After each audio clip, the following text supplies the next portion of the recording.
Bonjour à tous et bienvenue à ce flash de l'information sur la Voix Sainte Télévision.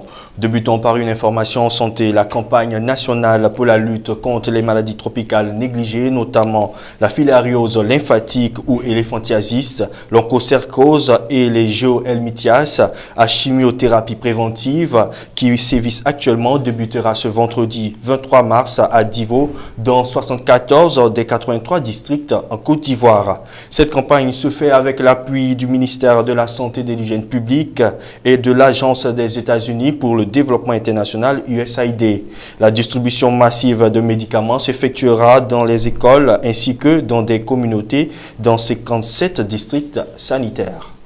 Des experts internationaux en armes chimiques ont la permission de prélever du sang sur Sergei Skripal et sa fille Yulia. C'est ce qu'a autorisé jeudi 22 mars un juge britannique.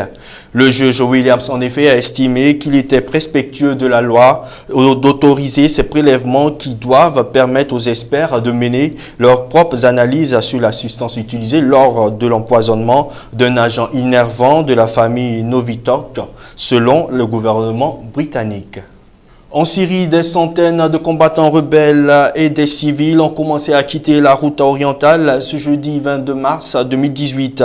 Près de 2000 personnes sont censées partir dans des bus en direction d'Idlib, la dernière région syrienne totalement aux mains des rebelles. Les combattants ont trouvé un accord mercredi dernier avec le régime de Damas pour partir après un mois d'intenses combats qui auraient fait plus de 1500 morts. Empêtrée dans un scandale financier, la présidente mauricienne Amena Gourib Fakim, qui était devenue, après le départ d'Ellen Johnson Sirleaf, la seule femme chef d'État du continent, a rendu sa démission ce vendredi 23 mars 2018. Il lui est reproché d'avoir fait des achats personnels de l'ordre de 27 000 $ avec une carte bancaire fournie par l'ONG Planet Earth Institute. Arrivée au pouvoir d'ailleurs en grande pompe en 2015, Amena Gourib Fakim quitte donc le palais 3 ans après par une porte plutôt dérobée.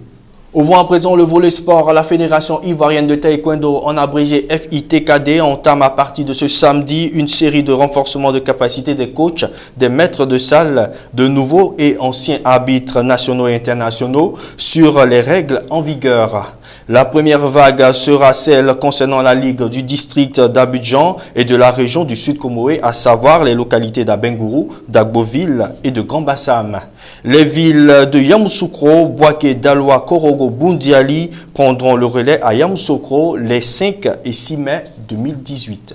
Et la dernière note de sport pour refermer ce flash, le bureau central de la Fédération internationale de basketball FIBA Afrique tiendra une réunion de 2 jours qui débute ce vendredi. Cette rencontre statutaire qui se déroulera en présence du président de l'instance continentale, Aman Nyang, par ailleurs vice-président de la FIBA, a pour objectif de dresser le bilan de l'exercice 2017 et de définir de nouvelles orientations pour cette année 2018. Une visite guidée sur le site devant abriter le nouveau siège de la FIBA Afrique, dont les travaux ont débuté depuis le 26 février, sera également au programme. J'espère que vous avez pris beaucoup de plaisir à nous suivre, que la grâce du Seigneur demeure dans vos maisons. Restez bénis au nom de Jésus-Christ sur la Voix Sainte TV. Au revoir.